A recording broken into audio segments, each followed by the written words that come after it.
Los trenes más veloces de la historia.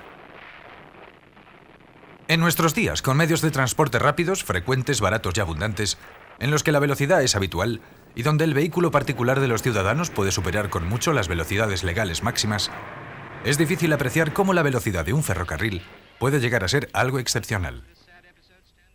Sin embargo, como veremos enseguida, muchos trenes están actualmente realizando servicios regulares a velocidades tan altas como 300 km por hora. El ferrocarril ha superado ya la mítica barrera de los 500 km a la hora y se ha convertido en un duro adversario para el saturado transporte aéreo en distancias de hasta 1000 km. Para muchos, los ferrocarriles son el transporte del futuro. La conquista de la velocidad comenzó hace casi 200 años en Gran Bretaña. En lo más alto de su poder, el Imperio Británico era un semillero de tecnología e innovación industrial. Sin embargo, hasta aquel momento ningún hombre había viajado más rápido que un caballo al galope. En el industrializado noroeste del país, los ferrocarriles arrastrados por caballos se habían utilizado para transportar carbón y otros minerales hasta comienzos del siglo XIX. Con Trevisick, en 1803, se introdujo la máquina de vapor. Sin embargo, los progresos fueron lentos hasta que el relevo del desarrollo lo tomó el primer genio de los ferrocarriles, George Stephenson.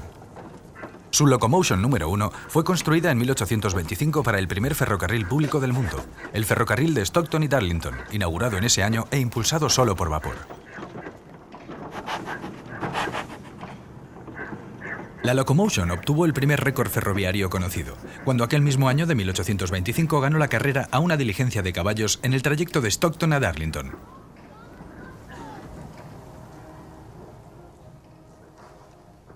La Locomotion y sus hermanas eran caballos de hierro diseñadas para transportar cargas comerciales y consiguientemente no tenían una gran velocidad, pero obviamente fueron las máquinas más rápidas construidas hasta la fecha.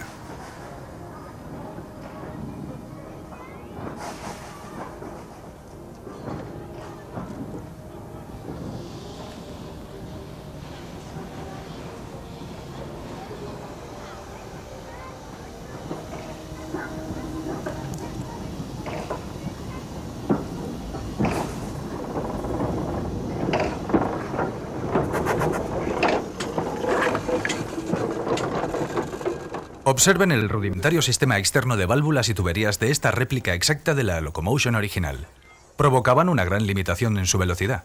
Stephenson y su hijo Robert se aplicaron al desarrollo de la locomotora de vapor durante la segunda mitad de la década, es decir, desde 1825. El progreso efectuado en 4 años fue increíble. La Rocket, construida en 1829, era completamente diferente a la Locomotion y fue diseñada ya pensando en las nuevas necesidades de velocidad. Apenas un año después de la apertura del ferrocarril Stockton-Darlington, se registraban los planos de lo que actualmente se considera el primer ferrocarril moderno interurbano, el Liverpool-Manchester.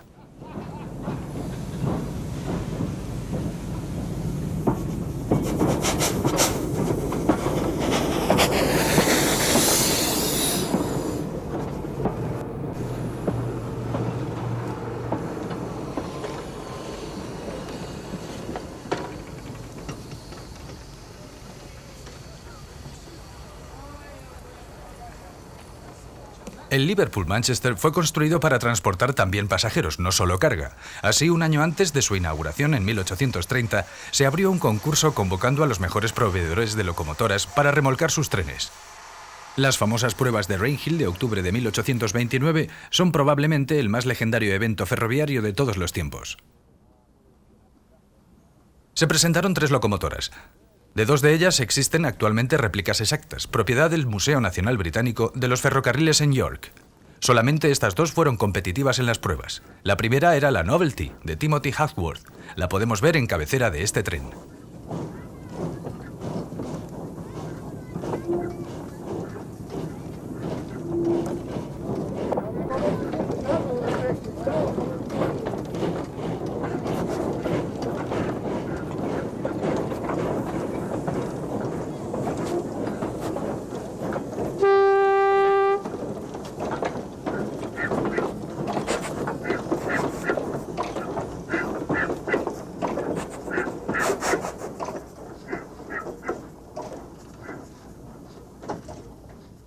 La triunfadora fue, como registra la historia, la Rocket de Stephenson.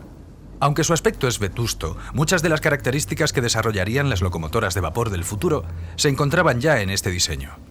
También de estas dos réplicas, la Rocket es la más potente y rápida, emulando a su antecesora.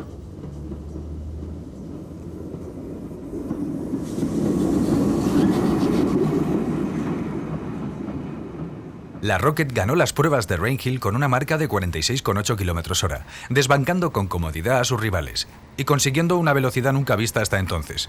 Su victoria dio a Stephenson el contrato de suministro de locomotoras que serían entregadas aquel año para la inauguración del ferrocarril el 15 de septiembre de 1830.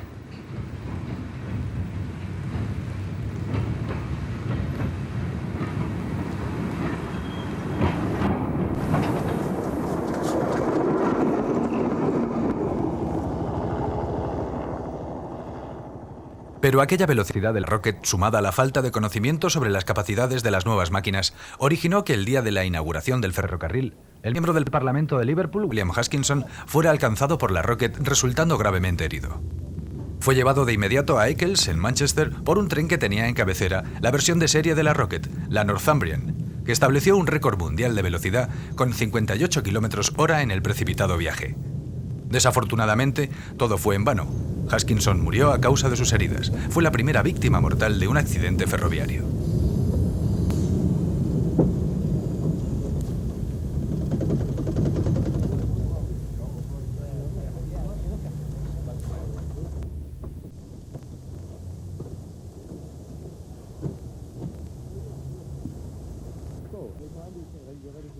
La Rocket de Stephenson fue solo el amanecer de la nueva era. El ferrocarril Liverpool-Manchester era admirado como una de las maravillas de la época, y su inmediato éxito extendió el desarrollo de los ferrocarriles por todo el mundo. Gran Bretaña estaba entonces en vanguardia y sus máquinas se extendieron dentro y fuera del país. Por todas partes surgían constructores de locomotoras, y el desarrollo fue extremadamente rápido. Cada nueva compañía ferroviaria pedía locomotoras más rápidas.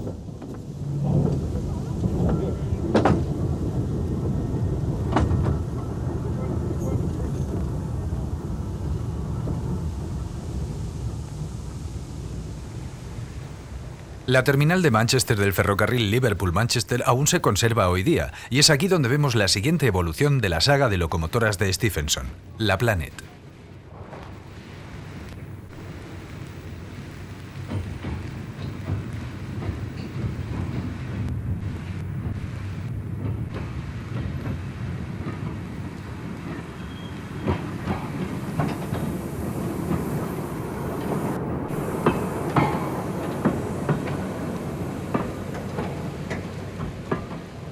Se trata de otra réplica, igual que el segundo coche del tren. La Planet era el primer prototipo de una serie nueva de locomotoras y fue construida en 1830 para la inauguración del nuevo ferrocarril. El avance sobre el diseño de la Rocket es ostensible. Disponía de cilindros internos, bastidor exterior en sándwich y cojinetes, una combinación que reducía la alarmante tendencia a las sacudidas laterales circulando a velocidad que caracterizaba a la Rocket. Además tenía una caja de humos adecuada y topes y enganches en ambos extremos.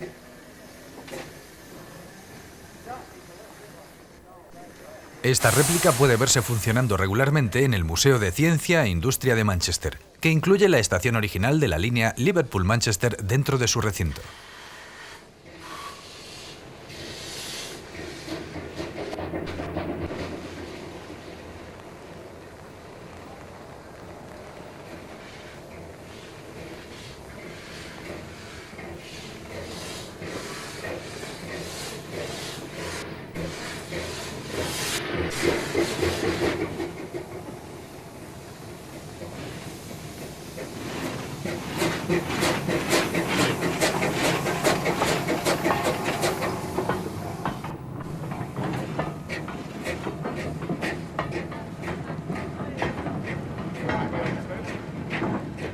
En aquellos primeros días del ferrocarril, nadie pensó en la normalización.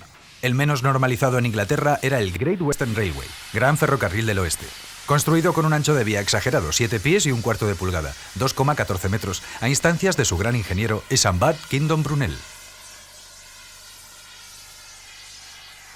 Aquel gran ancho de vía facilitó la estabilidad de las locomotoras en una era en la que los descarrilamientos eran cosa diaria. Pero también condujo a locomotoras más potentes y anchas que en las demás líneas. Fueron construidas según los diseños del celebrado Daniel Couch y siguieron fieles prácticamente al mismo diseño durante muchos años.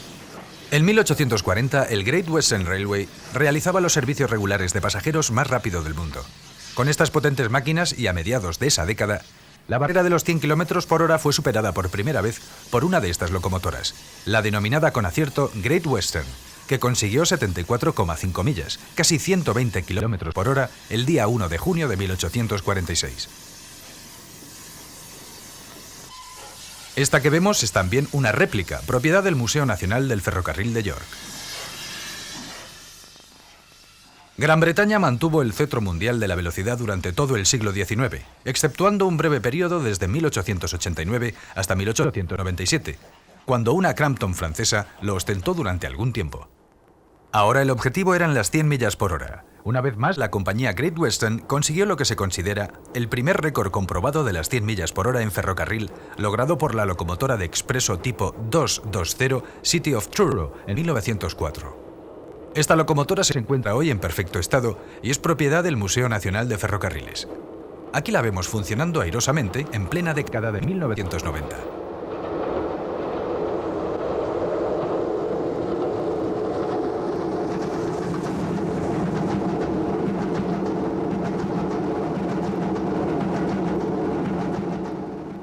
El avance de la técnica del vapor vino como resultado de la lucha entre compañías. En el siglo XIX, Gran Bretaña era el país más competitivo del mundo y sus compañías ferroviarias luchaban por captar a toda costa el tráfico disponible. A lo largo de 1880 y 1890, dos rutas rivales a Escocia habían competido sin tregua ofreciendo tiempos cada vez más cortos de viaje. Eran auténticas carreras de ferrocarriles. A finales de siglo existía una rivalidad similar en las líneas navieras que atravesaban las rutas del Atlántico, y las dos compañías ferroviarias rivales que funcionaban en el suroeste del país hicieron lo mismo.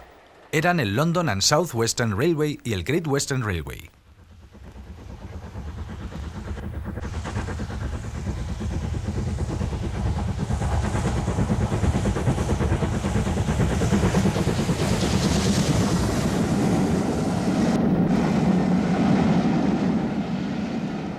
Curiosamente, las dos compañías ya habían alcanzado lo que parecía un acuerdo lógico de trabajo. El South Western transportaría pasajeros y el Great Western el correo. Cada uno de ellos tenía una ruta independiente desde Plymouth, en cuyos muelles atracaban grandes transatlánticos, hasta Londres.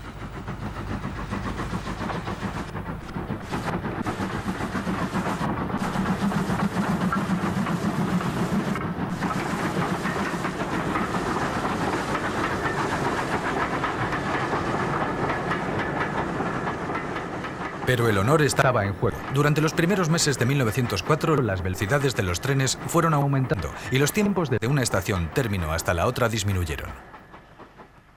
El 23 de abril de 1904, la South Western llegó a Waterloo en 4 horas y 3 minutos, mucho menos que el Great Western. Pero exactamente una semana más tarde, la Great Western obtuvo su venganza, reduciendo en 7 minutos el tiempo de su rival. Era un viaje normal, pero para el siguiente tren, el del 9 de mayo de 1904, se preparó algo especial. El tren debía transportar el oro que traía un carguero alemán que había atracado en el muelle de Plymouth ese día, y el jefe de locomotoras de la Great Western, George Jackson Chatsworth, arengó a su dotación para que se emplearan a fondo en aquel viaje. El resultado hizo historia. Chatsworth se las arregló para que el muy conocido cronista de tiempos y velocidades de los ferrocarriles, Charles Bruce Martin, viajara en un vagón especial detrás del City of Truro, y en el descenso de Wellington Bank, en Somerset, registró una velocidad punta de 102,3 millas, 164,6 km/h.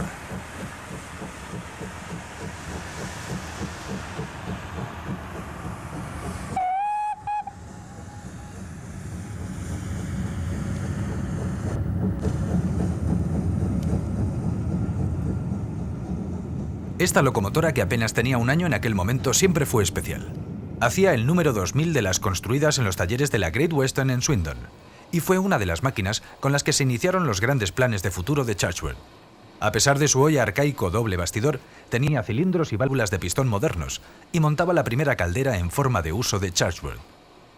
Aunque ya jubilada con honores, aquí la vemos remontando airosamente rampas de nuevo en 1992.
Estas escenas la muestran funcionando con desenvoltura en el ferrocarril de Bodmin y Wadebridge, una zona de fuertes gradientes.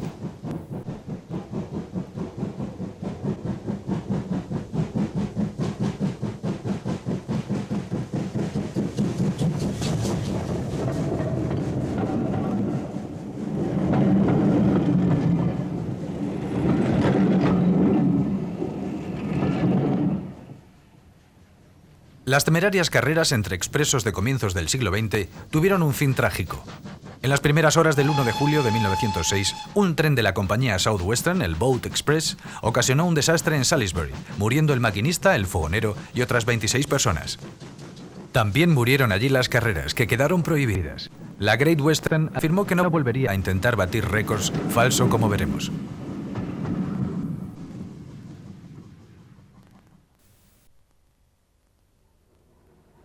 Pero los años 1920 y 30 fueron el escenario de otros desafíos.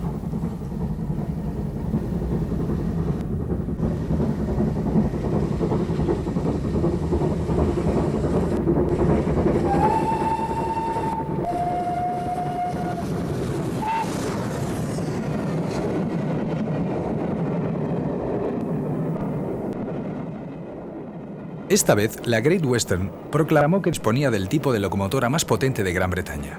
Se trataba de la clase Castle, una tipo 230, recientemente construida y que fue exhibida en la exposición de Wembley de 1924 junto a la Flying Scotsman de la LNER, una máquina mucho más grande. Llevaba una placa que declaraba su mayor esfuerzo de tracción, la medida usual de potencia en la época. El resultado fue un desafío por parte de la LNER a la Great Western para comprobar tal superioridad, lo cual se consiguió.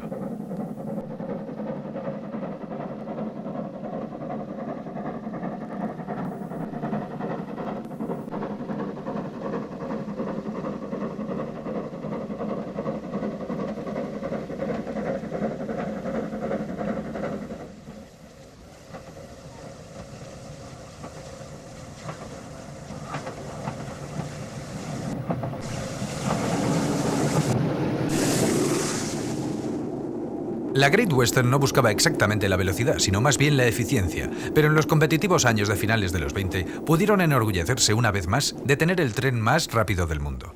Este audaz calificativo fue ganado por el Cheltenham Spa Express, que cubrió las 77,3 millas finales de su viaje en 70 minutos, con una velocidad media de 66,2 millas, 106,5 km/h. Efectivamente, el tren más rápido del mundo en 1929. Estas imágenes de un noticiario del Cheltenham Flyer, como se le conocía popularmente, fueron filmadas a comienzos de la década de 1930, después de haber arrebatado el récord en 1931 a la Canadian Pacific. De hecho, el título del noticiario era Otro triunfo de velocidad para Gran Bretaña. El Cheltenham Flyer arrebata el récord a la Canadian Pacific.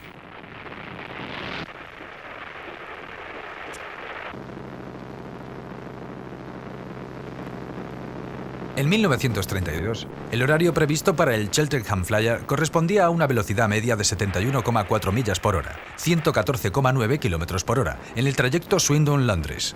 El 6 de junio de ese año, la Great Western hizo otra vez un deliberado intento de nuevo récord. En esta ocasión, la Tregenna Castle número 5006 redujo el tiempo a 56 minutos y 45 segundos desde el arranque hasta la detención y consiguió 131,5 km/h. La velocidad media más alta jamás conseguida en Gran Bretaña por un tren regular.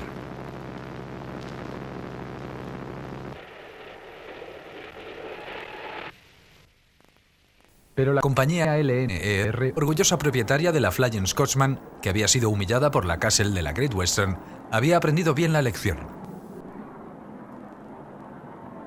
La primera locomotora construida directamente por la LNER había sido diseñada por Sir Nigel Gresley. Se trataba de una Pacific clase A1. Había utilizado toda la experiencia del desafío contra la Castle para mejorar el diseño de sus A1, con tan buen resultado que se convirtieron en máquinas mucho mejores. Fue el comienzo de la mayor dinastía de potentes locomotoras de expreso de alta gama del Reino Unido.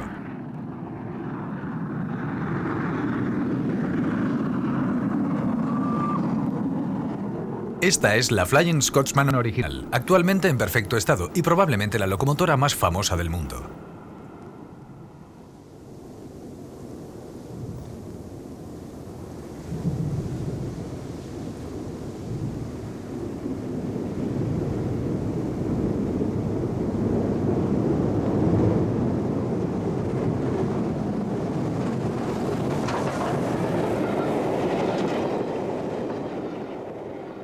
Pero en los años 1930 era famosa por una razón completamente diferente. La rivalidad en los servicios entre Inglaterra y Escocia se había desatado de nuevo entre la LNER y la LMS. La tracción diésel, en particular la tracción diésel alemana, estaba fijando nuevos niveles de velocidad y la gerencia de la LNER consideró al principio la posibilidad incluso de utilizar esta fuente alternativa de potencia para conseguir velocidades más altas. Sin embargo, el sistema alemán utilizaba trenes autopropulsados cortos y de poco peso, el famoso Flying Hamburger. Sir Nigel Gresley estaba convencido de que el vapor no se había desarrollado todavía hasta su máxima capacidad. Su primer paso hacia nuevas velocidades fue igualar con una locomotora ya existente los mejores récords en vigor. Escogió la Flying Scotsman y el 30 de noviembre de 1934 un tren de pruebas de 6 coches fue lanzado hasta las 100 millas exactas por hora, 160 kilómetros por hora, en el descenso del Stock Bank, la segunda vez que un tren británico rompía la barrera de las 100 millas. El diseño de su SA-1 ya había sido mejorado, resultando en la variante A3 con una mayor presión de caldera y más avanzado diseño de los cilindros. Se había pedido a los alemanes que ofertaran su mejor tiempo para el trayecto Londres-Newcastle, con un servicio diésel, y se había considerado que 4 horas y cuarto eran un objetivo factible. La LNER, sin renunciar a trenes más pesados de lo que eran capaces de impulsar los motores diésel, quería rebajar este tiempo.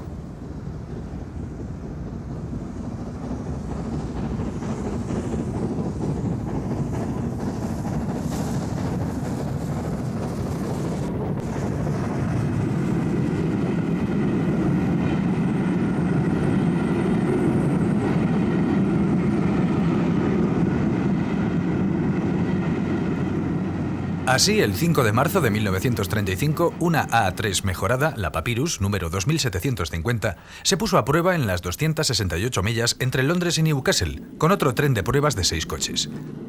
Consiguió lo que se esperaba de ella, alcanzando la ciudad del noreste en 3 horas 57 minutos, reduciendo el tiempo en el viaje de vuelta en 5 minutos menos, y fijando así el nuevo récord mundial de tracción vapor, en 108 millas, 173,8 kilómetros por hora, en el descenso de Stock Bank. Estas pruebas demostraban que el vapor estaba todavía lejos de su techo de velocidad, y la LNER tenía en mente la introducción de un convoy de alta velocidad remolcado por vapor en marzo de 1935. Este tren sería presentado en el otoño de ese año para celebrar las bodas de plata del rey Jorge V.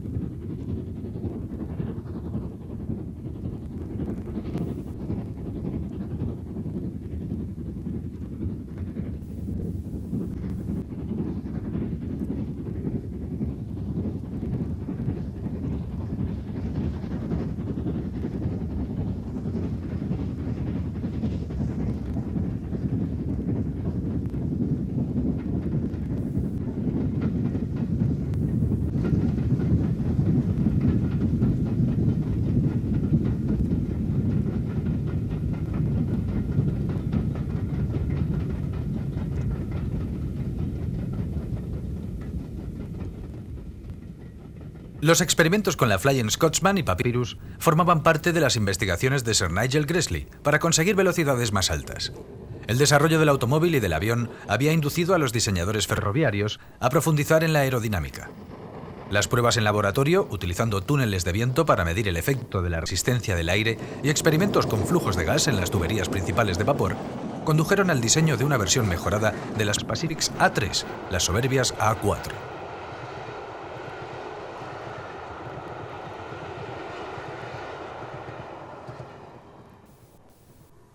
El resultado, presentado el 27 de septiembre de 1935, era el primer tren completamente aerodinámico, el Silver Jubilee. En cabeza estaba la nueva locomotora Pacific A4, número 2509, Silver Link, recién salida de los talleres, y tras ella un conjunto de 7 coches con faldones aerodinámicos hasta casi el nivel de la vía y entre los coches. El viaje inaugural fue una demostración para la prensa, 3 días antes de iniciar el servicio regular al público, y constituyó un auténtico acontecimiento. En aquel viaje, la Silver Link habría de recorrer 25 millas a más de 100 millas por hora, estableciendo un nuevo récord de velocidad, en 112,5 millas, 181 kilómetros por hora.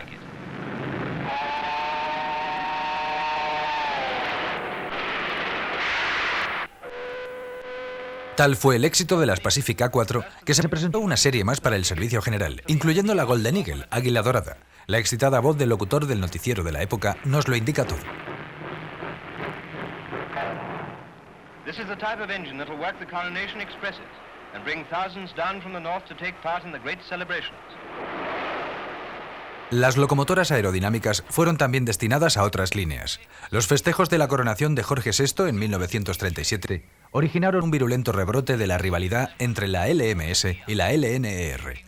Esta última puso en servicio el tren oportunamente denominado Coronation, de cuidadosa forma aerodinámica, remolcado por Pacifics A4, bautizadas al efecto con nombres de países miembros del Imperio Británico. La rivalidad entre la LMS y la LNER también se mantenía en las líneas del oeste de Inglaterra. Fue a principios de los años 30 cuando la LMS consiguió construir locomotoras de alta potencia tipo Pacific, es decir, de rodaje 231, que pudieran plantar cara con garantías a las A1 y A4 de la LNER. En 1936, la LMS solo disponía de 12 de tales ejemplares, cuya serie fue denominada Princess Royal. De ellas, solo 2 han llegado hasta nuestros días. Esta es una, la Princess Elizabeth.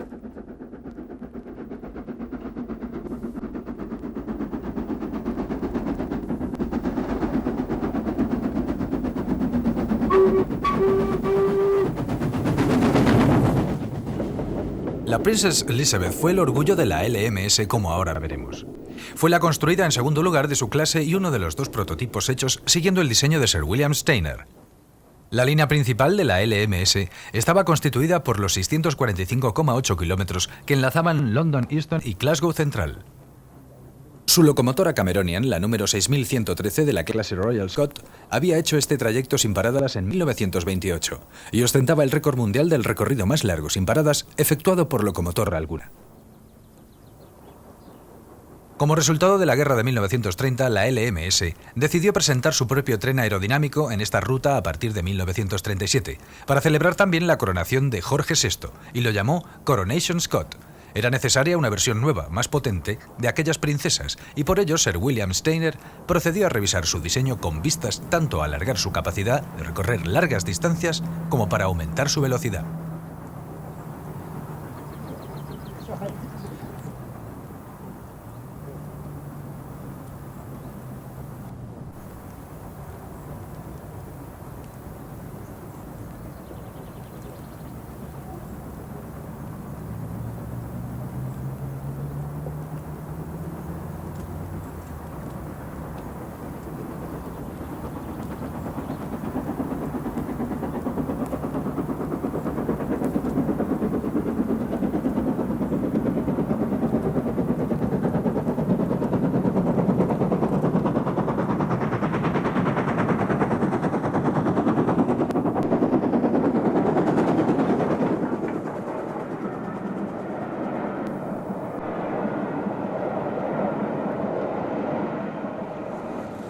El 16 de noviembre de 1936, el Princess Elizabeth se puso en marcha en la línea principal de la costa oeste, en cabeza de un tren de 230 toneladas.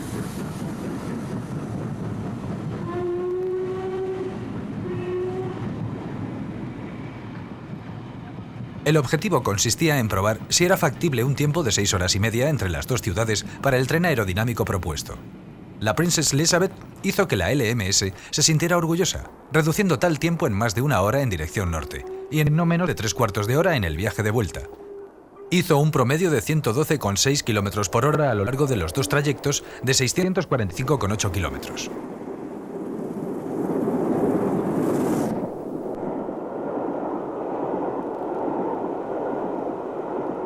Para la LMS, el resultado de todo ello fue doble: la introducción del Coronation Scot el 5 de julio de 1937 y un nuevo intento de batir el récord de velocidad. Se preparó un gran despliegue de publicidad, ya que su adversaria, LNER, pretendía también introducir su Coronation por aquellos días, y se dispuso un viaje inaugural para la prensa el 29 de junio de 1937. La nueva locomotora Coronation 6220 batió el récord de velocidad por tracción vapor en este viaje, alcanzando 114 millas, 183,4 km por hora justo antes de Crewe. El Coronation Scot de la LMS no era un tren aerodinámico ligero, construido ex professo para estos servicios como los trenes de la LNR. El material rodante era convencional, aunque pintado para la ocasión, y las locomotoras eran máquinas de estricta serie cubiertas con un carenado aerodinámico desmontable. Una unidad completa del tren Coronation Scott fue enviado a los Estados Unidos en 1939 para ser exhibido en la Exposición Universal, dando posteriormente la vuelta a aquel país. La locomotora que cruzó el Atlántico era este otro miembro de la clase Princess Coronation, la número 6229, Duchess of Hamilton. Actualmente, la Duquesa de Hamilton es la locomotora insignia del Museo Nacional del Ferrocarril, pero tiene hoy un aspecto totalmente diferente al que tuvo con su carenado aerodinámico. En su día fue construida para serle aplicado el carenado sobre la estructura, pero Sir William Steiner en el fondo nunca estuvo convencido, a diferencia de Sir Nigel Cresley, de las ventajas de estos postizos, y con la excusa de ciertos requisitos de mantenimiento en tiempos de guerra, hizo que retiraran la envoltura, dejando al descubierto una máquina convencional muy elegante. Se construyeron un total de 38 grandes Pacifics de Steiner, algunas de las cuales se conocieron como clase Princess Coronation, Duchess o City, y remolcaron los expresos en la costa oeste hasta el final de la era del vapor en los años 60.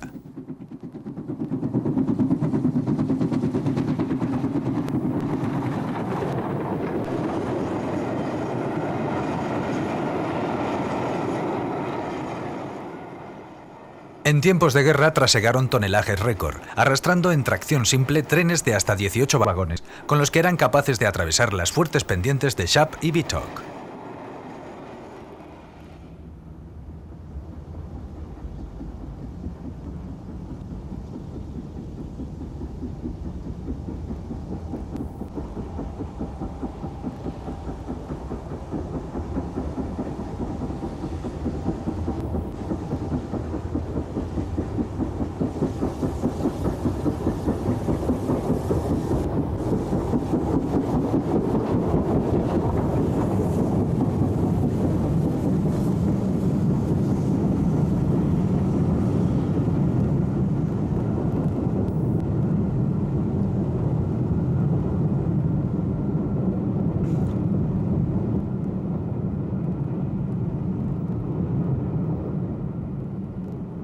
La Duchess of Hamilton permaneció 4 años en los Estados Unidos durante la guerra, volviendo solamente cuando ya las rutas marítimas fueron seguras de nuevo. Durante aquella época fue equiparada a diversas máquinas norteamericanas de la mayor categoría. Los Estados Unidos habían estado en cabeza de los trenes de alta velocidad en la década de 1930, y el desarrollo de las máquinas de vapor y diésel había sido rápido debido a la naturaleza competitiva de sus grandes compañías ferroviarias.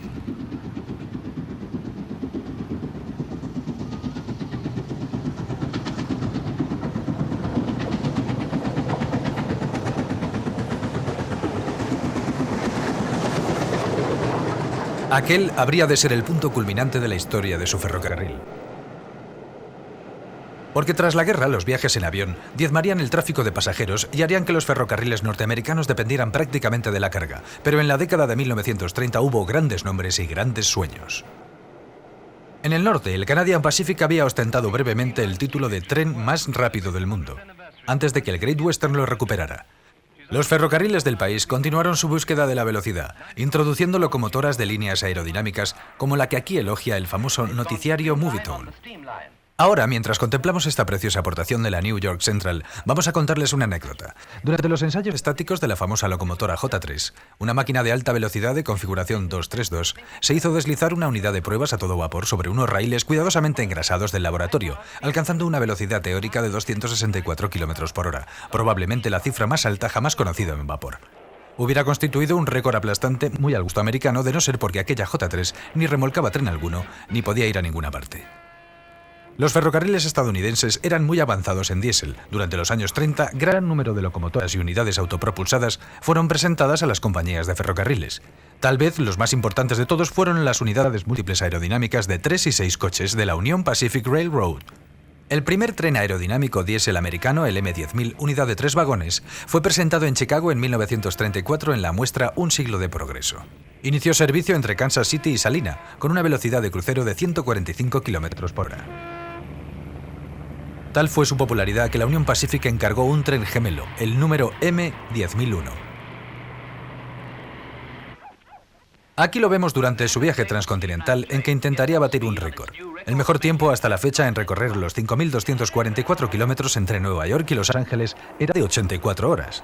El M10001 salió de Los Ángeles el 22 de octubre de 1934 y estableció varios récords.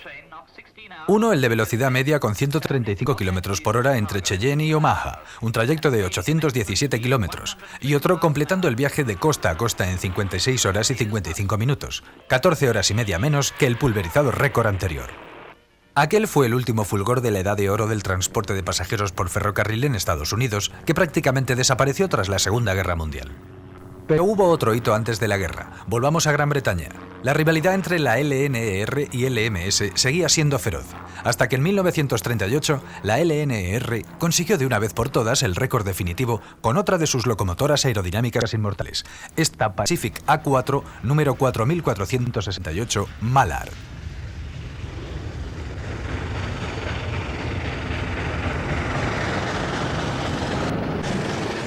La Mallard es hoy en día una leyenda viva. Reside en el Museo Nacional del Ferrocarril en York, junto a la línea principal de la costa este por la que circuló y en la que se forjó su leyenda.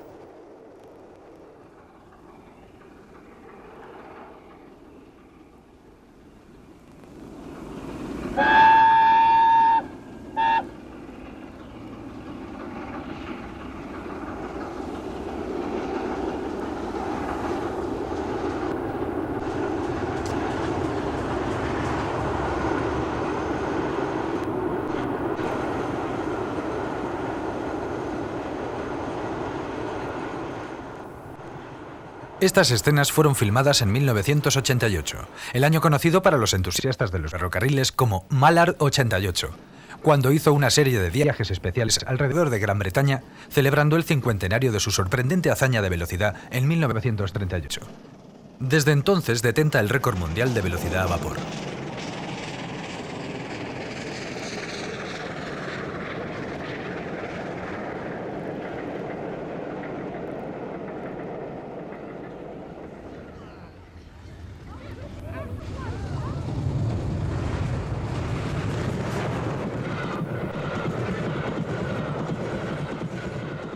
La proeza se logró el domingo 3 de julio de 1938, cuando un tren especial que iba aparentemente a realizar unas supuestas pruebas de frenado fue lanzado a máxima presión de vapor por el famoso tramo descendente de la línea principal de la costa este desde Stoke hasta Peterborough.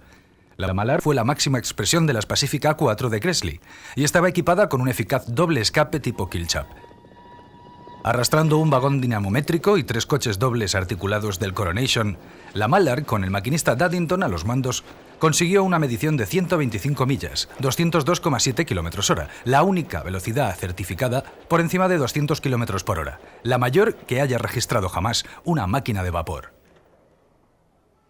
El récord de la Mallard seguirá en pie de por vida, y también ella permanecerá siempre en pie en el museo como la heroína de tal hazaña. Ahora descansa allí de nuevo, con una placa de bronce sobre su caldera que orgullosamente proclama que sigue siendo la máquina de vapor más veloz de todos los tiempos.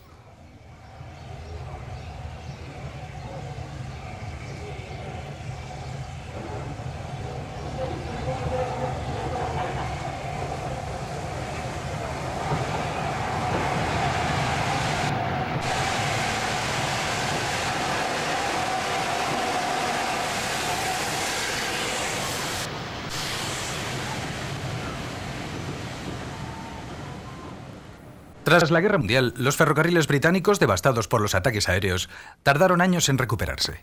El vapor dominó la primera década de la posguerra, llevándose los honores de nuevo las A4, y consiguiendo una de ellas, durante ese periodo, un registro de 180,2 km/h. Echemos un último vistazo a la esbelta Mallard en uno de sus viajes finales, antes de dirigirnos a otras naciones para ver la evolución de la velocidad ferroviaria tras el conflicto mundial.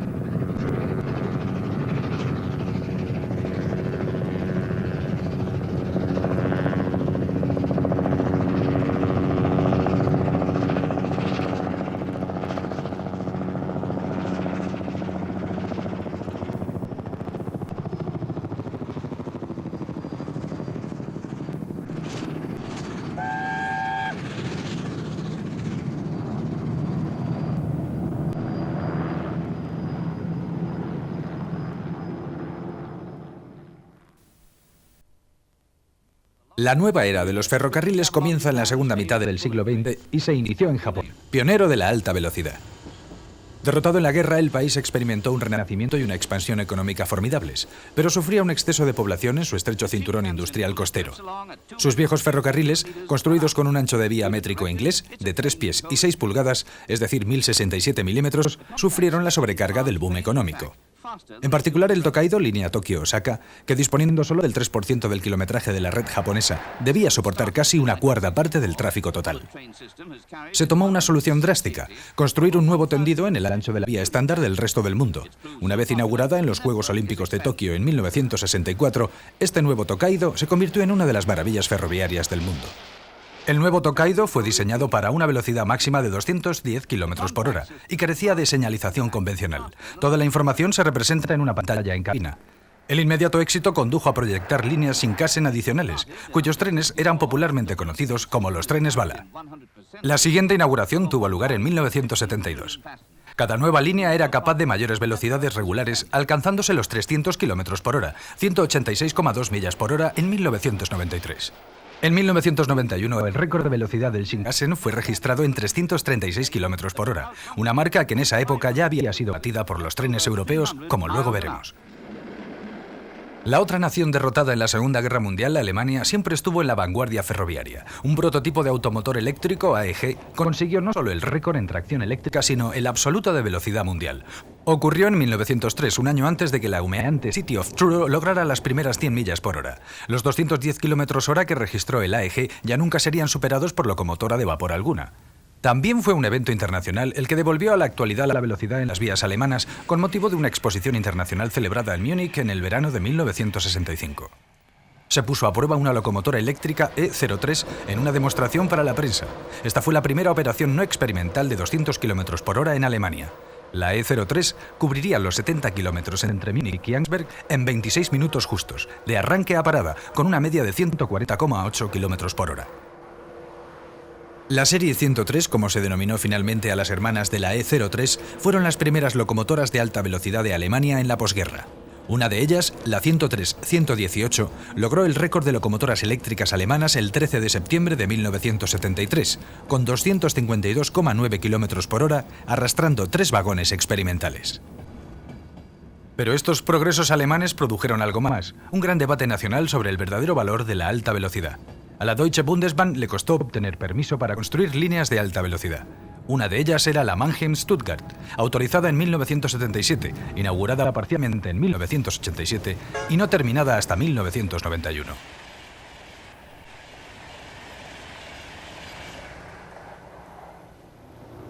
Al principio la nueva línea fue servida por locomotoras 103 complementadas con nuevas máquinas diésel.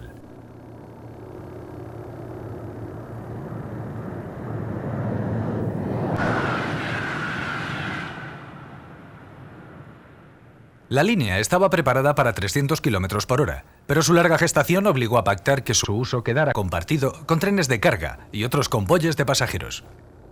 Sin embargo, se había logrado por fin construir trenes de alta velocidad.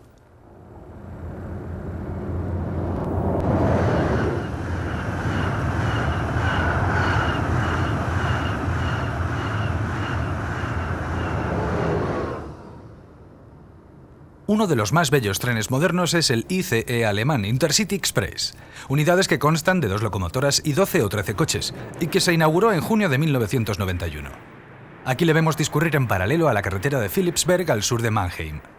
La línea continúa hacia el sur y se divide en 2 ramales, uno hasta Karlsruhe y otro hasta Estrasburgo, mientras que la nueva línea, conocida como Neue Strecke, o NBS más brevemente, se dirige por la ruta central hacia el sureste a través de los bosques.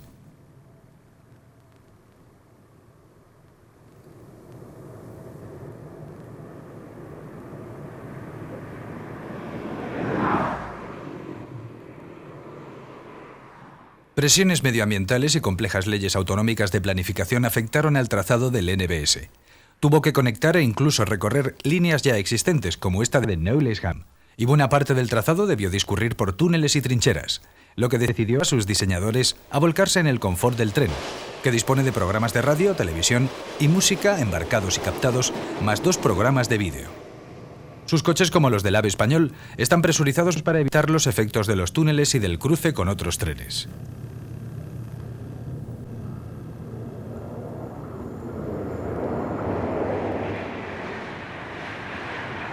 La polémica sobre el Intercity Express parece haber remitido ya. Durante algún tiempo, en la década de los 80, su primera unidad experimental, la ICE, ostentó el récord del mundo con 406,9 km por hora, logrados el 1 de mayo de 1988. Pero como pronto veremos, Francia no tardó en superar esa marca. Volvamos ahora a la vieja enemiga de Alemania, Inglaterra. Durante los años 40, 50 y 60, British Rail tuvo que luchar a fondo para mantener vivos los ferrocarriles en el propio país que los inventó. Sin embargo, incluso antes de 1968, cuando la máquina de vapor quedó reducida a pieza de museo, sus pensamientos estaban ya dirigidos hacia la alta velocidad.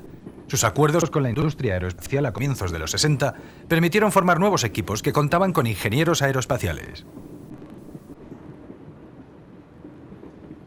Fueron ellos que partían sin el concepto tradicional de los ferrocarriles en su mente, quienes produjeron un proyecto revolucionario.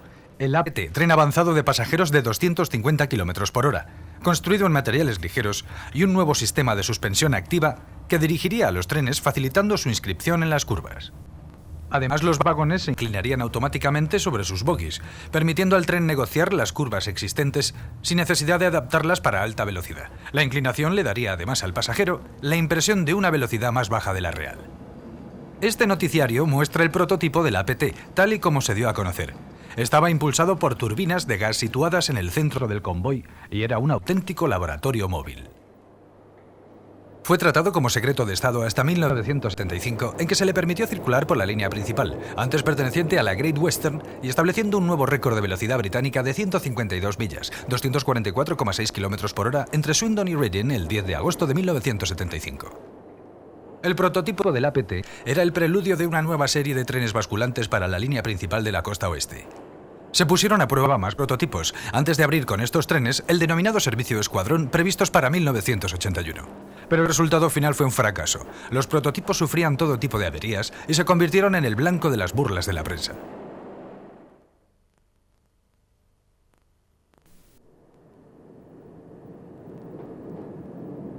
El proyecto fue finalmente arrinconado en 1985, siendo este uno de los últimos viajes después de una rueda de prensa en la que se afirmaba que los problemas se habían resuelto.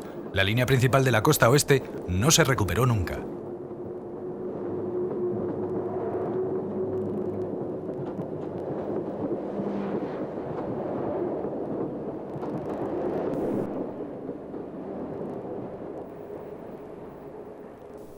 Afortunadamente para British Rail, sus ingenieros ferroviarios tradicionales se habían reunido en un segundo grupo también encargado de la investigación sobre altas velocidades.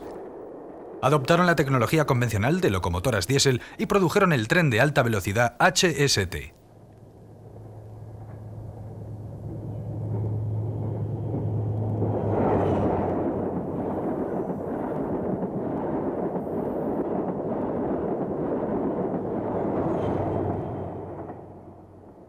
El equipo de este tren de alta velocidad era el polo opuesto del que había diseñado el APT. Seguían la técnica ferroviaria tradicional, excepto en que proyectaron dos locomotoras, una en cada extremo del tren. Esto uniformaba la carga en la vía y permitía que los trenes operasen como unidades múltiples, pues podían desplazarse en ambas direcciones.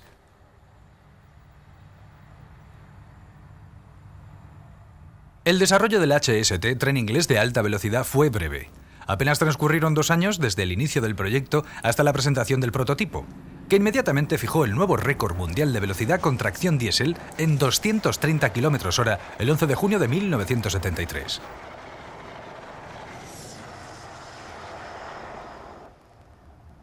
La producción de los trenes de alta velocidad HST fue autorizada rápidamente por la Great Western y las líneas principales de la costa oeste. Fueron presentados por primera vez con el nombre de Intercity 125, en la ruta de la Great Western en 1977. Esta denominación daba también la clave de su velocidad, 125 millas por hora. Con su puesta en servicio, British Rail ocupó el segundo lugar en el ranking de los trenes más rápidos del mundo, solamente superada por el Shinkansen japonés.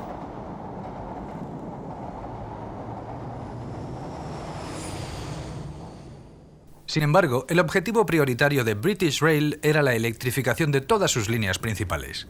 La línea principal de la costa este recibió su catenaria en el curso de una década, lo que desplazó al Intercity de la cresta de la ola.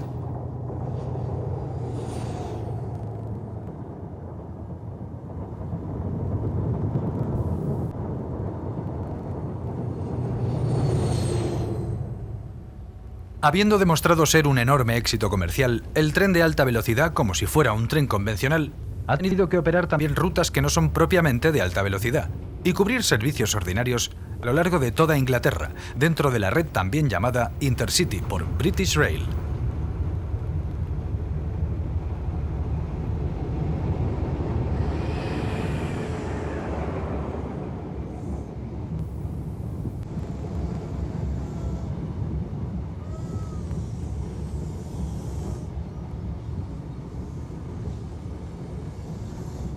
Anteriormente eran otras máquinas diésel las que cubrían estos servicios, pero hoy han sido destinadas a locomotoras de apoyo de la siguiente generación de trenes de alta velocidad de British Rail, cuando circulan por líneas no electrificadas.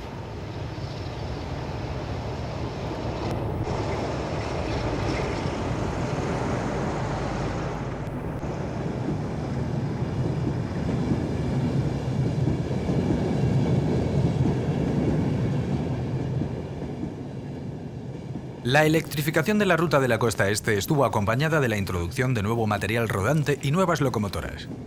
Los vagones Mark IV y las locomotoras eléctricas de la serie 91, también conocidas como Electras. Durante algún tiempo las 91 arrastraron los anteriores trenes de alta velocidad, incluida su locomotora, ya que los Mark IV fueron suministrados con retraso. Esta curiosa combinación dio lugar a los trenes regulares más potentes que se habían visto jamás en British Rail. La electrificación completa de la costa este incluía servicios a Glasgow, cubiertos con unidades denominadas Intercity 225 para evidenciar su mejora a 225 km/h respecto a los de la serie 125.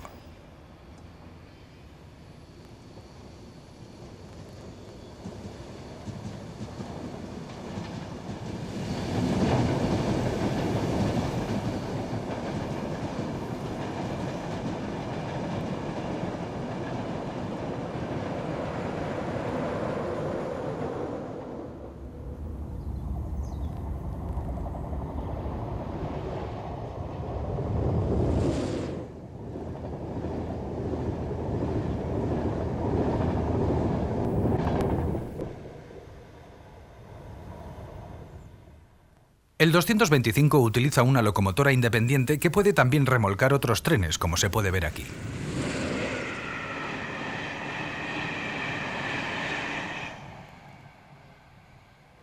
Este tren de nueva concepción utiliza una sola locomotora en un extremo del convoy, a diferencia de las dos locomotoras de los HST, y está acoplada semipermanentemente al tren.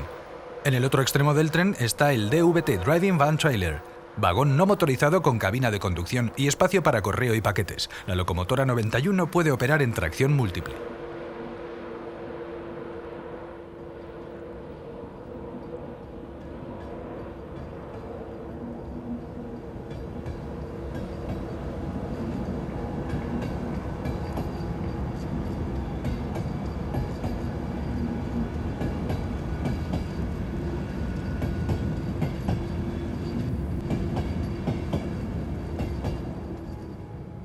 A finales de los años 80, British Rail podía ufanarse de tener en operación más trenes de 160 millas por hora que el resto de los países europeos.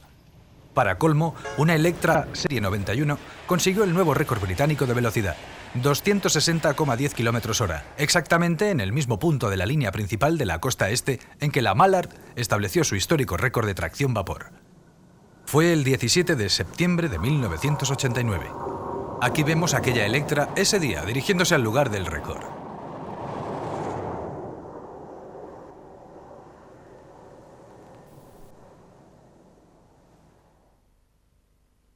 Pero ahora dirijamos nuestra atención al que es tal vez el más conocido de los trenes de alta velocidad, el tren francés TGV, abreviatura de Train à Grande Vitesse.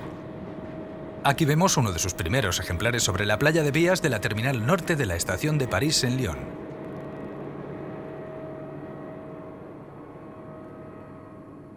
Desde la Segunda Guerra Mundial, Francia ha estado en vanguardia de esta técnica. No en vano, ya en 1955, los franceses establecieron la mejor marca mundial de velocidad ferroviaria con 331 km a la hora, que no fue superada hasta 25 años después, y también por un tren francés.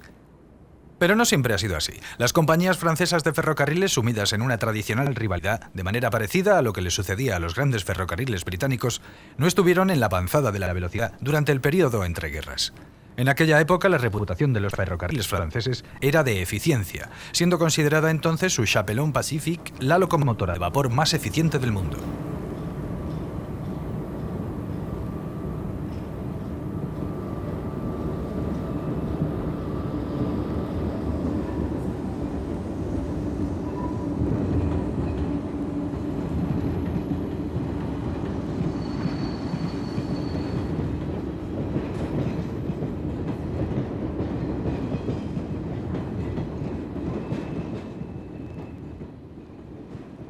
Sin embargo, mientras que Alemania y los Estados Unidos estaban explotando la tecnología diésel para producir trenes más rápidos sobre las vías tradicionales, en Francia se contemplaba la electrificación como el camino a seguir, y a pesar de estar limitada la tracción vapor a 120 km por hora, unas pruebas justo antes de la guerra, en 1938, dieron como resultado 185 km por hora con una locomotora eléctrica.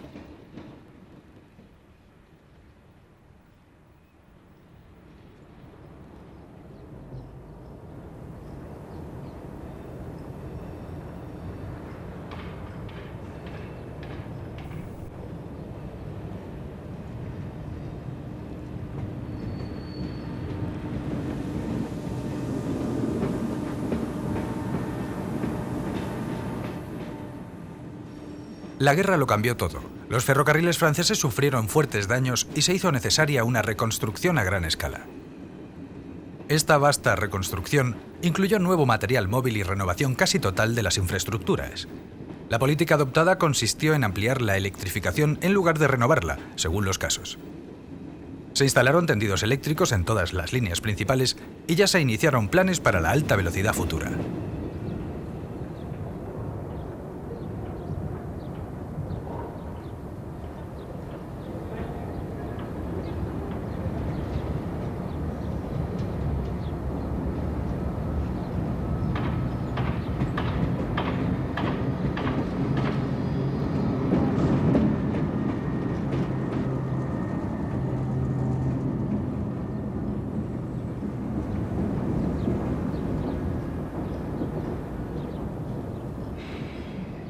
Muchas líneas francesas tradicionales eran adecuadas para velocidades más altas de las que se utilizaban, y aquella reconstrucción permitió ponerlas al día.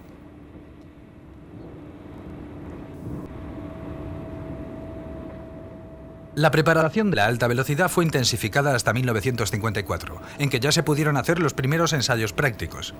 La línea principal, recientemente electrificada entre París y Lyon, más tarde suplementada con la primera línea TGV, fue el trampolín donde las nuevas locomotoras conseguirían los primeros récords franceses. Las velocidades de los primeros ensayos fueron aumentando progresivamente hasta superar por primera vez la barrera de las 150 millas por hora, estableciendo el nuevo récord del mundo en 151 millas, 243 km por hora. Fue el 21 de febrero de 1954.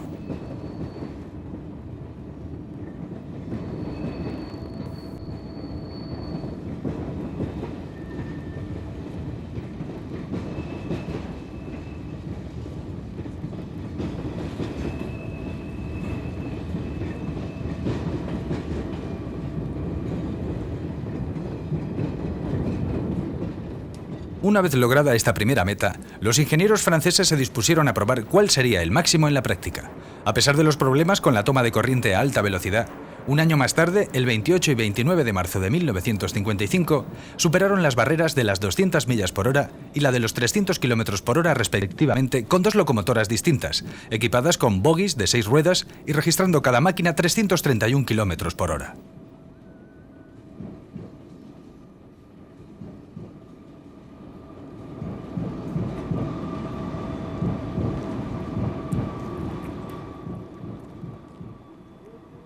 Se demostró así que la electrificación podía producir trenes de muy alta velocidad, de manera que la SNCF puso en marcha un plan para aumentar las velocidades, aunque solo destinado en principio a elevar las velocidades medias en toda la red. En 1967 se inició el servicio diario de 200 km por hora en una parte de la línea principal de París a Toulouse.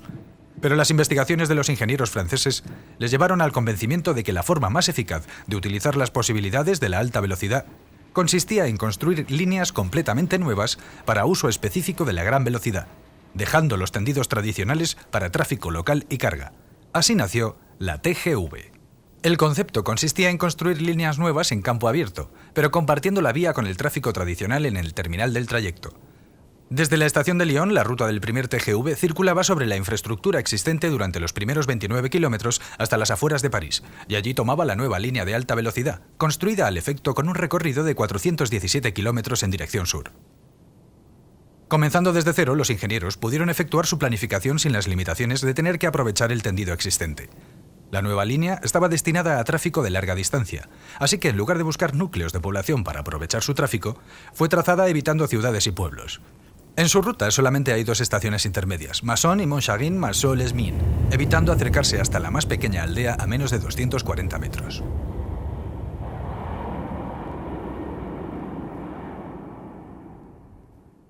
Lo que tradicionalmente se consideraban grandes pendientes y curvas, fueron abordadas sin miedo en la nueva ruta.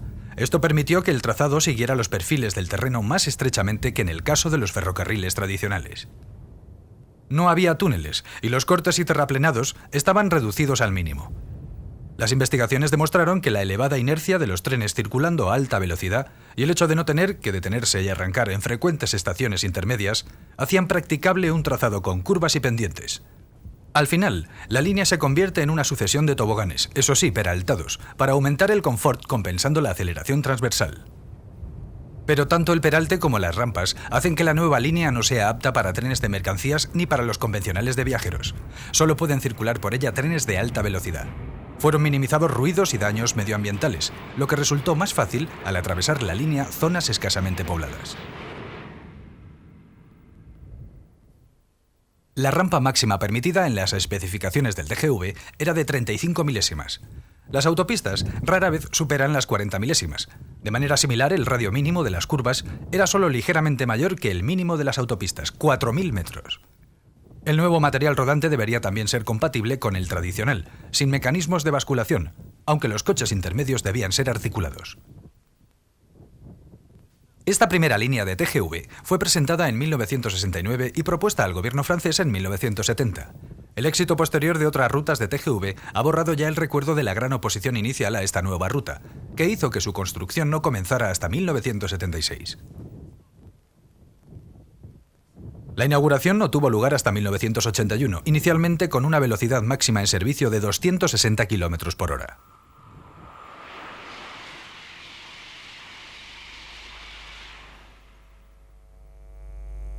Y fue con otro récord del mundo como se inauguraron los servicios de TGV.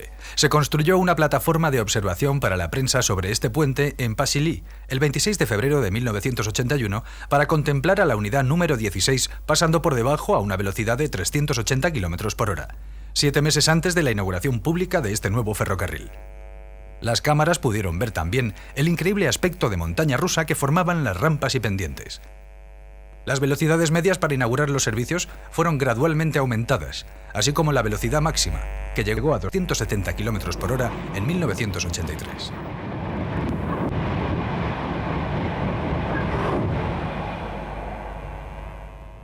El empalme en Pasilly sirve el ramal TGV hasta Dijon, y los desvíos son franqueables a 230 km hora, aunque han sido diseñados para soportar tráfico de hasta 300 km hora.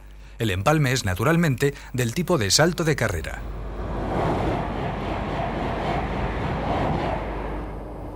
El ramal de Dijon tiene solamente 15 kilómetros de longitud. Se junta con la ruta histórica en Aisy y los TGV circulan a velocidad reducida entre trenes convencionales y de carga. Observen cómo los pantógrafos circulan ahora más levantados. Esta línea tampoco dispone de los 25.000 voltios que traga este tren, sino de 1.500 modestos voltios en corriente continua.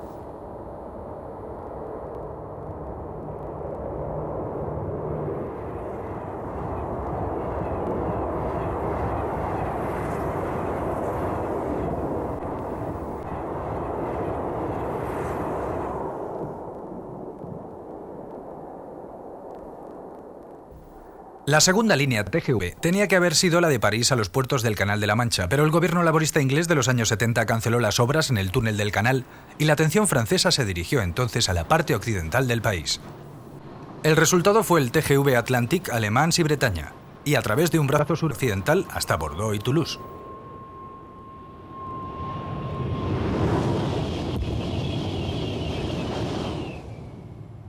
Compartiendo el trazado con las autopistas en gran parte de su recorrido y atravesando campos poco accidentados, el TGV-A tiene pendientes modestas entre 15 y 25 milésimas.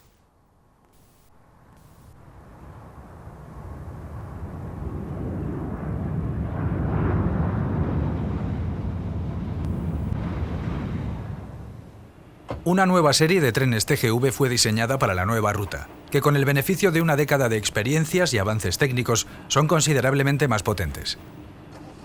Estas unidades Serie 300 tienen 2 coches adicionales y se distinguen por su librea azul y plata, que se ha convertido en estándar para la alta velocidad.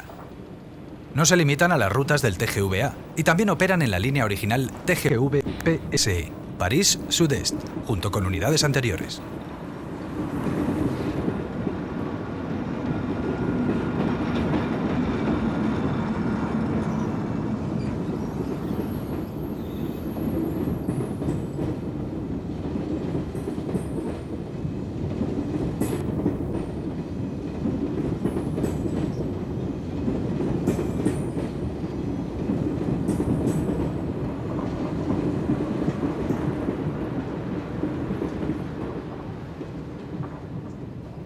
La experiencia enseña. La nueva ruta aprovechó una línea de suburbano proyectado pero nunca construido en las afueras del suroeste de París, logrando así acceso directo al corazón de la ciudad, la estación de Montparnasse.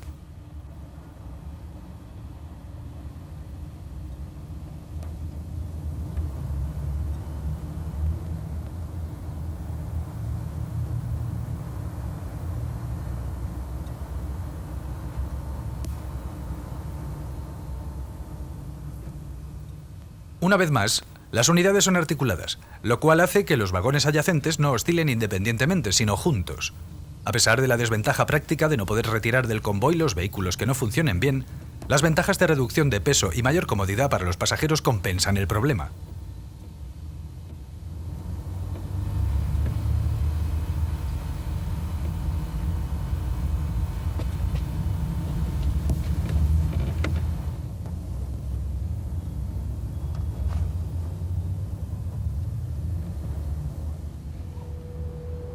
Una de estas unidades tiene actualmente el récord del mundo de velocidad. Los franceses consiguieron marcar un hito ferroviario para la historia el 18 de mayo de 1990, cuando el TGV-A número 325, convenientemente aligerado, consiguió una velocidad superior a los 500 km por hora, situando el actual nuevo récord en 515,3 km por hora, que también supera la imponente barrera de las 300 millas, pues son 320,26 millas por hora.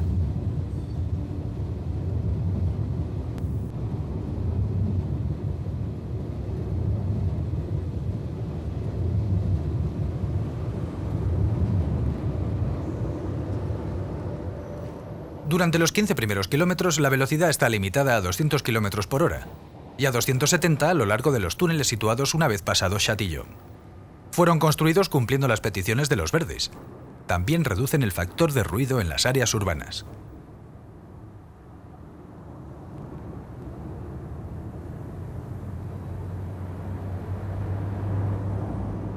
El mantenimiento se efectúa en Châtillon y las unidades se conservan en un estado inmaculado. Los franceses naturalmente están muy orgullosos de lo que han conseguido con sus TGV. La ruta del Atlántico se inauguró en septiembre de 1989 en el ramal de Bretaña, iniciándose los servicios del suroeste un año más tarde. Todos los trenes inician su recorrido en la estación de Montparnasse.